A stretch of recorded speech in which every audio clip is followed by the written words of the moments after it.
Millions of Americans prepare for Hurricane Helene as it makes landfall in the Florida coast, even some here in the tri-state area. But, as we looked at the weather, we said, man, we don't want to sit in a foot of rain on Friday or Saturday. Austin Byram, the Hopkins County athletic director, made the decision to push the Storm's Friday football game against Webster County up to tonight.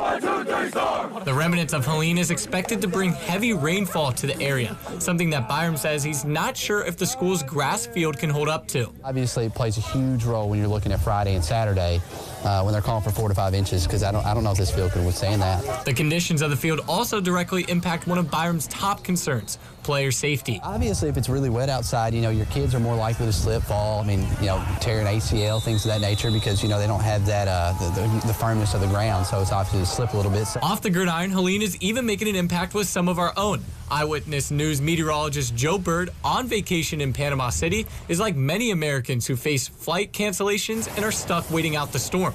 But Joe says he feels disappointment and a little excitement. Before takeoff this morning, American Airlines let me know that my flight had been canceled.